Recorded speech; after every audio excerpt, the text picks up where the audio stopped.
Run பண்ணுறேன், நிறைய lead வருது, ஆனால் சேல்ஸாக கன்வெர்ட் ஆக மாட்டேங்குது. இல்லை பிரதர், எனக்கு இந்த வார்ம்னா என்ன, கோல்ட்னா என்ன? நம்ம எல்லா விஷயத்தையும் சொல்லியிருக்கிறோம். என் பொருளை பார்த்துட்டு விளம்பரத்தை பார்த்து தானே வர்றீங்க, அப்படியே என்கிட்ட வாங்க மாட்டேங்கிறீங்க.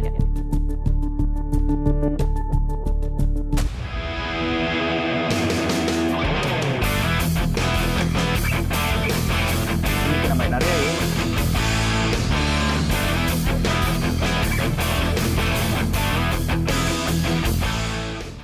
Hi, I am Gokul. இது ரிஜிகா பாட்காஸ்ட். இன்னைக்கு ஸ்மால் ஸ்கேல் பிஸ்னஸோடைய ஒரு முக்கியமான பிரச்சனையை பற்றி தான் பேச போகிறோம். ஸோ லீட்ஸ் வருது, லீட்ஸ் வந்தாலே அது சேல்ஸை கன்வெர்ட் ஆகணும் தானே. அது ஏன் கன்வெர்ட் ஆக மாட்டேது, என்ன தான் பிரச்சனை? ஓகே, ஸோ இது வந்து ஒரு ஸ்மால் ஸ்கேல் பிஸ்னஸ் மட்டும் இல்லை, ஒரு ஒன் மேன் ஆர்மியாக இருக்கிறவங்களுக்கு சின்ன பிஸ்னஸில் இருந்து பெரிய பிஸ்னஸ் வரைக்கும் இருக்கக்கூடிய ஒரு காமனான கொஸ்டின் தான். நான் ஆட் ரன் பண்ணுறேன், நிறைய லீடு வருது, ஆனால் சேல்ஸாக கன்வெர்ட் ஆக மாட்டேங்குது. சரி, இங்கே என்னன்னா ஒரு கன்ஃபியூஷன் இருக்குது. லீடுனா என்ன, சேல்ஸ்னா என்னங்கிறது ஃபஸ்ட் நீங்கள் தெளிவாக புரிஞ்சுக்கணும். ஓகே, லீடு அப்படின்றது ஒரு இன்ட்ரெஸ்ட் காமிக்கிறாங்க, அவ்வளோதான். அவங்க வாங்கணும்னு அவசியம் கிடையாது.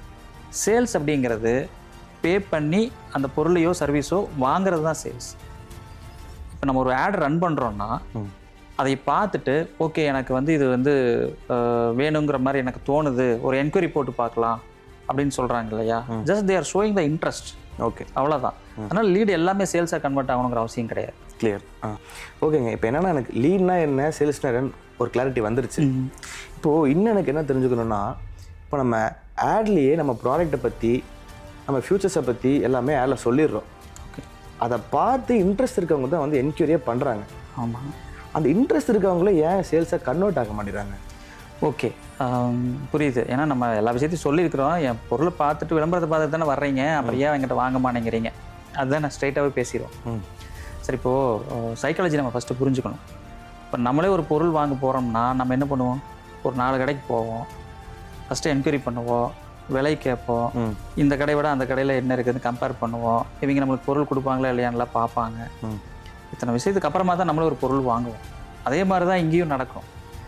இன்ட்ரெஸ்ட் காமிச்சிருக்கேன், நான் உங்கள்கிட்ட வந்து விசாரிக்கிறதுக்கு தான் வந்திருக்கிறேன், நான் உடனே வந்து நான் வாங்கணுங்கிற அவசியம் கிடையாது. ஸோ அதுதான் இங்கே நடக்குது. இப்போது நீங்கள் வந்தோம் சேல்ஸாக கன்வெர்ட் ஆகணும்னு எதிர்பார்க்க முடியாது.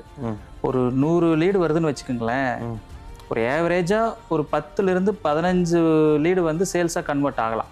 ஓகே, இந்த கன்வெர்ட் ஆகிறது வந்து ஹாட், மீதி எல்லாம் இந்த கன்வெர்ட் ஆகாத ஒரு 85 லீடு இருக்கு இல்லைங்களா, அதெல்லாம் வார்ம் அண்ட் கோல்டு லீடுன்னு தான் நம்ம வச்சுருப்போம். இல்லை பிரதர், எனக்கு இந்த வார்ம்னா என்ன, கோல்ட்னா என்ன அப்படிங்கிற பற்றி எனக்கு தெளிவாக சொல்லிடுறீங்களா? ஓகே ஓகே, நான் இன்னும் எளிமையாகவே சொல்கிறேன். ஹாட் லீட் அப்படின்றவங்க இப்போ கார் வாங்குறோன்னு நீங்கள் முடிவு பண்ணிட்டீங்க. ஓகே, எல்லா கார்லாம் அனலைஸ் எல்லாம் பண்ணி வச்சிட்டீங்க, கார் வாங்கணும்னு முடிவு பண்ணிட்டீங்க. ஒரு 10 நாள் நீங்கள் கார் வாங்க போகிறீங்க அப்படின்னு முடிவில் இருக்கிறீங்கன்னா நீங்கள் என்ன பண்ணுவீங்க, டக்குன்னு ஒரு ஷோரூமுக்கு போகிறோம், ப்ரைஸ் என்ன நெகோஷியேட் பண்ணிவிட்டு பிடிச்சதா, விலை ஒத்து வந்துச்சா, டீல் க்ளோஸ், அங்கே சேல்ஸ் நடந்துருது. இது ஹாட் லீட்ஸ். ஓகே, இந்த வார்ம் லீட்ஸ் அப்படின்னா என்னென்னா, நான் கார் வாங்குறதுக்கு பார்த்துட்டு இருக்கிறேன், ஓகே, நான் இன்னும் முடிவு பண்ணல, நான் இன்னும் என்ன கார் வாங்கலாம், யார்கிட்ட வாங்கலாம் அப்படிங்கிறதெல்லாம் இன்னும் நான் முடிவு பண்ணல, பார்த்துட்டு இருக்கேன். ஸோ ஆரம்ப ஸ்டேஜில் இருக்கிறேன். அப்போ நான் இன்னும் வந்து ஃபைனல் ஸ்டேஜுக்கு போகலை அப்படின்னா இது வார்மில் இருக்கிறேன்னு அர்த்தம். ஓகே, இந்த வார்மில் இருக்கிறதுல என்ன பண்ணுவாங்கன்னா என்கொயரி மட்டும் தான் பண்ணுவாங்க, இன்ட்ரெஸ்ட் மட்டும் தான் காமிப்பாங்க. ஓகே, இவங்க டீட்டெயில்ஸ் எல்லாம் வந்து கரெக்டாக வந்து கேட்டுட்டு இன்ஃபர்மேஷன் கேதர் பண்ணிவிட்டு அப்புறம் ஒரு முடிவு எடுக்கிறதுக்கு ஒரு டைம் எடுத்துக்கும். ஸோ இந்த வார்ம்லேருந்து ஹாட் ஆவாங்க, அதுக்கப்புறமா தான் வந்து இமீடியட்டாக சேல்ஸ் நடக்கும். இதுதான் அந்த வார்முக்கும் கோல்டுக்கு உண்டான டிஃப்ரென்ஸ். ஓகே பிரதர், எல்லாமே கிளியர். இப்போ எனக்கு 100 லீடு வந்துடுது. அதை நான் சேல்ஸ் கால் பேச போகும்போது பாதி பேர் ஃபோனே எடுக்க மாட்டேறாங்க.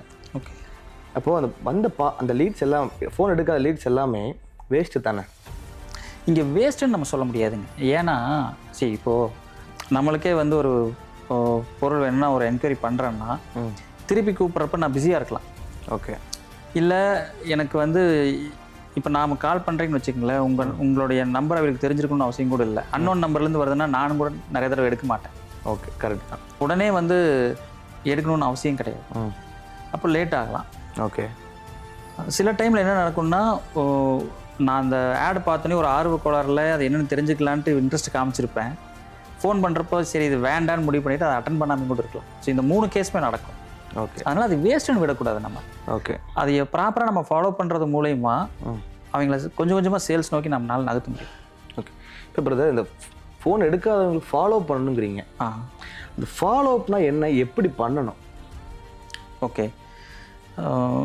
இப்போ நான் ஏற்கனவே உங்களுக்கு சொன்ன மாதிரி லீடுன்றது இன்ட்ரெஸ்ட் காமிக்கிறாங்க. ஓகே. என்கொயரி போட்டிருக்கிறாங்க.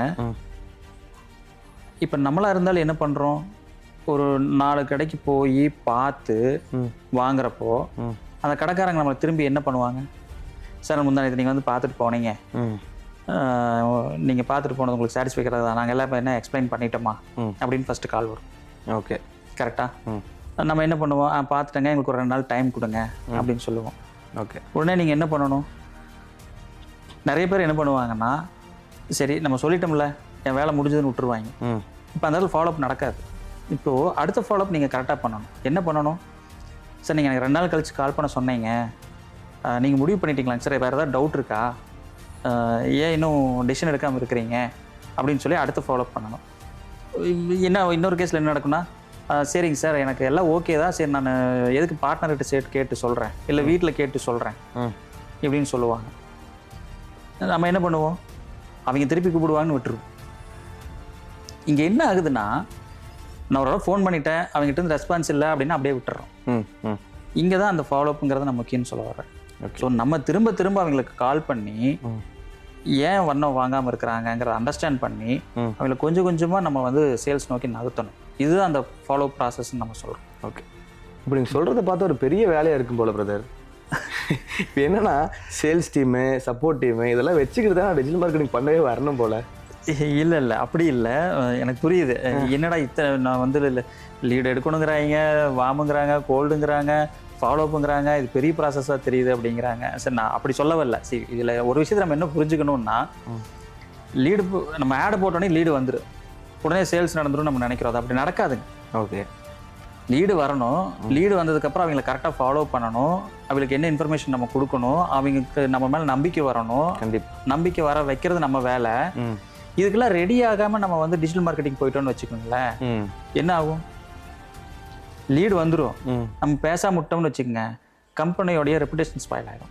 கண்டிப்பாக. இப்போ நீங்களே இருக்கிறேன், இப்போ நம்மளுக்கு வந்து ஃபோன் பண்ணிவிட்டு நம்ம ஃபோன் எடுக்கல, இல்லை நான் கேட்குற இன்ஃபர்மேஷன்ஸை ப்ராப்பராக நான் அனுப்பலன்னு வச்சுக்கோங்களேன், நீங்கள் என்ன நினைப்பீங்க எங்கள் கம்பெனி பற்றி, இவங்க வந்து கேட்குற இன்ஃபர்மேஷனே கொடுக்க மாட்டேங்கிறாங்க, இவங்க எப்படி நம்மளுக்கு ப்ராடக்ட் டெலிவரி பண்ணுவாங்க, இந்த இமேஜ் வந்து. அதனால தான் நான் என்ன சொல்லுவேன்னா, ஒரு ஸ்மால் ஸ்கேல் பிஸ்னஸ் ஆகட்டும், ஒரு 1 மேன் ஆர்மியாக இருக்கிறவங்க வந்துட்டு நீங்கள் ஃபஸ்ட்டு உங்களுக்கு இந்த சேல்ஸ் ப்ராசஸை வந்து நீங்கள் ரெடி பண்ணிக்கணும்.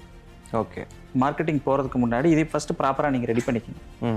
ரெடி பண்ணிவிட்டு நீங்கள் போகிறப்போ லீட்ஸ் வந்ததுன்னா உடனுக்குடன் உங்களால் கரெக்டாக ஃபாலோ பண்ண முடியும். கிளியர். ஓகே பிரதர், இப்போ நீங்கள் என்ன கடைசியில் என்ன சொல்கிறீங்கன்னா, இது ஒரு பெரிய வேலை இருக்குன்னு சொல்ல வரீங்க, அப்படி தானே? இல்லை, இது பெரிய வேலைன்னு நான் சொல்ல மாட்டேன். எனக்கு புரியுது, ஸ்மால் ஸ்கேல் பிஸ்னஸ் வந்து அவங்களே தான் சேல்ஸ் பார்ப்பாங்க, அவங்களே தான் வந்து ஆப்ரேஷன்ஸ் பார்ப்பாங்க, ஏதாவது பிரச்சனைனா அவங்க தான் போய் நிற்க வேண்டியது வரும், இது எல்லாமே நடக்கும். அதுக்காக தனியாக ஒரு சேல்ஸ் டீமு தனியாக அப்படிங்கிறதுல வந்து கொஞ்சம் சிரமம் தான், எனக்கு அது புரிய வருது. ஏன்னா நிறைய எஸ்எம்இஸ் கூட நாங்கள் ஒர்க் பண்ணுறோம், அந்த எக்ஸ்பீரியன்ஸில் தான் நான் இது சொல்கிறேன். இப்போ நான் என்ன சொல்ல வரேன்னா, நம்ம கம்பெனிக்கு வர்ற கிளைண்ட்ஸுக்கு அவங்களுடைய சேல்ஸ் ப்ராசஸ் எப்படி இருக்குது, அவங்க ப்ராடக்ட் என்ன, அவங்களோட மார்க்கெட் வீக்னஸ் என்ன, இதெல்லாம் ஸ்டடி பண்ணிவிட்டு எங்கெங்கெல்லாம் அவங்க ஃபஸ்ட் ரெடி ஆகணும் அப்படிங்கிறத அவங்களுக்குலாம் எஜுகேட் பண்ணி இருக்கிற ரிசோர்ஸை வச்சு எங்கெங்கெல்லாம் நம்ம ஆட்டோமேஷன் புகுத்த முடியும். ஓகே. நிறைய ரிசோர்ஸஸ் தேவை கிடையாது, இருக்கிற ரிசோர்ஸஸ் வந்து எப்படி ஸ்மார்ட்டாக வந்து எங்கெங்கெல்லாம் ஆட்டோமேஷன் புகுத்த முடியும்னு சொல்லி நம்ம ஸ்ட்ராட்டஜி ஒர்க் அவுட் பண்ணி கொடுத்து, அதுக்கப்புறமா லீடை ஜென்ரேட் பண்ணி அந்த லீடை ஃபாலோ பண்ணுறதுக்குண்டான சிஆர்எம் செட்டப் பண்ணி கொடுத்து, அந்த ஃபாலோஅப்க்கு உண்டான ஆட்டோமேஷன் செட்டப் பண்ணி கொடுத்து சேல்ஸை இன்க்ரீஸ் பண்ணுறதுக்குண்டான வேலை தான் நம்ம பண்ணுறோம். அதனால் ஸ்மால் ஸ்கேல் பிஸ்னஸ்க்கு வந்து இன்றைக்கி நிறைய ஆப்பர்ச்சுனிட்டிஸ் வந்துருச்சு. ரிசோர்ஸஸ் அதிகமாக இருக்கணும்னு அவசியம் இல்லை, மினிமலாக இருக்கிற ரிசோர்ஸ் வச்சு அவங்களால வந்து இதையெல்லாம் ஹேண்டில் பண்ணிடணும். Thanks brother. இப்போது லீட்ஸை எப்படி வேஸ்டேஜ் இல்லாமல் ஒரு சேல்ஸ் கன்வெர்ட் பண்ணுறதுங்கிற ஒரு ரோட் மேப் உங்களுக்கு கிடச்சிருக்கும். இதில் உங்களுக்கு வேறு ஏதாச்சும் டவுட் இருந்துச்சுன்னா தாராளமாக எங்களை காண்டாக்ட் பண்ணலாம். அடுத்து ஒரு யூஸ்ஃபுல்லான இன்ஃபர்மேஷனோட அடுத்த பாட்காஸ்ட்டில் நான் உங்களை சந்திக்கிறேன். அன்டில் தென் பாய். தேங்க்யூ.